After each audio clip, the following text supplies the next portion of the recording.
Assalamu alaikum, dear listeners. How are you? I hope you're all well. I'm sure you will notice that today I have a very different background to my video. I am sat in a very stunning location just next to the woods, and I thought I will start another set of videos in addition to what I do, where I'm sitting in my study and it's the same boring old background. And I thought I will just do another set of videos where I'm sitting outdoors next to the woods, which are not far from my house. I'm very privileged to have that at my doorstep.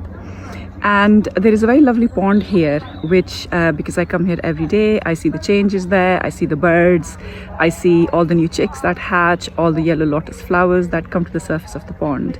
And it's just a very, very beautiful setting. And I always find that it fills me with gratitude and it strengthens my connection with Allah. And I thought I'll share some of that with you, some of those reflections that enter my mind when I am here in this beautiful location. So I'm going to call these set of videos Pondering at the Pond, and this is the first one where I'm going to talk about gratitude. What I want to talk about today is the glory of God and how the glory of His creation inspires us. And this kind of inspiration and connection happens when we step outside our urbanized environments. We live in very highly urbanized environments, and we don't really come into physical contact with things like the warmth from the sun. I mean, it's gorgeous and sunny today. We've not seen sunshine like this in the UK in nearly 4 months. A very bitter, long winter we have endured. And there is something about the sun beating down on your body and the fresh air and the ripples on the surface of a pond or a lake, or even sitting next to a tree or having some lovely plants growing inside your house or in your courtyard or on the terrace, roof terrace, anywhere at all where you can create that small oasis which enables you to connect with what nature has created. And every time I come here, every time I step into this space, I always say, I am so thankful to Allah that He has enabled me to enjoy a setting like this. You know, the good health, the ability to walk a few miles, the ability to soak in this fresh air, and to just really connect with these surroundings. You know, sometimes this is also my running route, so I'm going to resume running again. And you know, you can be out of breath and you could be struggling, and then you stand still here for a second and you pick up all of the beautiful sounds in your surroundings, and it's just completely rejuvenating. And one of the curses of modernity is that it puts us in a very cerebral place. We live in our heads all the time. We're always thinking. We have this churning, all of these thoughts in our head, and those thoughts don't stop. They exhaust us. The constant rumination we do, the what ifs that we consider, and it's just relentless and it's utterly exhausting. But when you step out into the open space, regardless of what that open space looks like, and when you take a long deep breath, it immediately connects your body and soul, and it is a profound experience.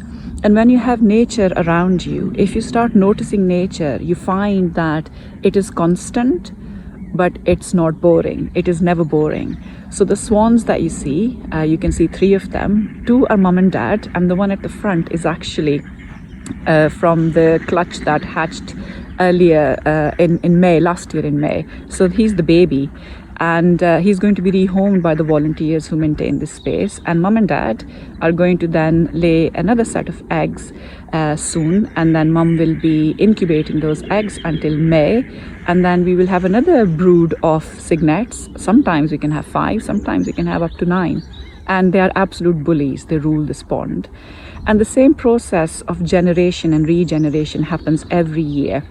I've lived in this location. This is my 6th summer, and because we come here every day, when I say we, my husband and I come here every day, we notice the seasonality, we notice the changes. And so in a few weeks' time, we know that all of the trees are going to be in foliage, and we'll have lovely fresh green leaves on all the trees.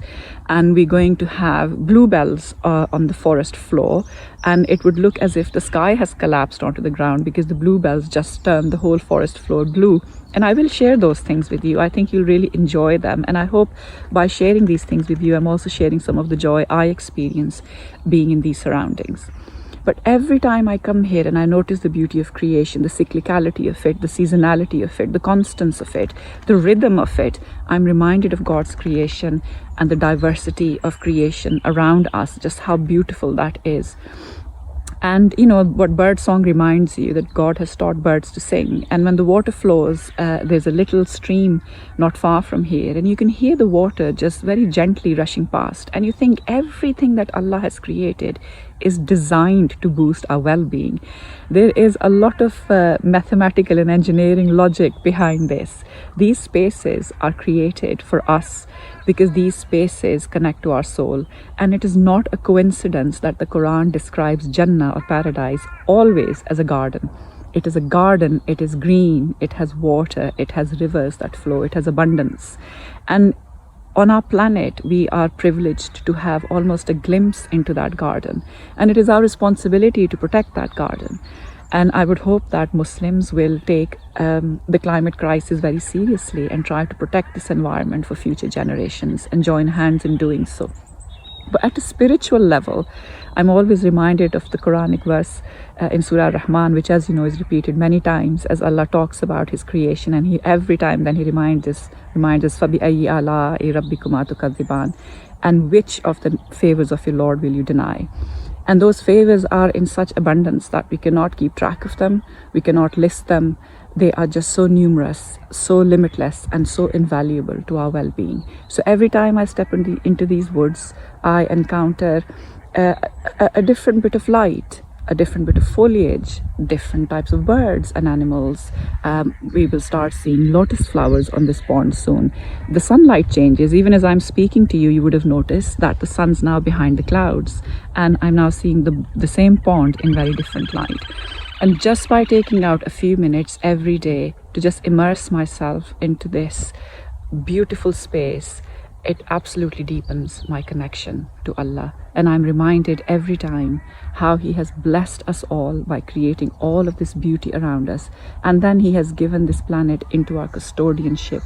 And we should be doing our very best to protect this planet, because that too is a way of showing our gratitude to Allah.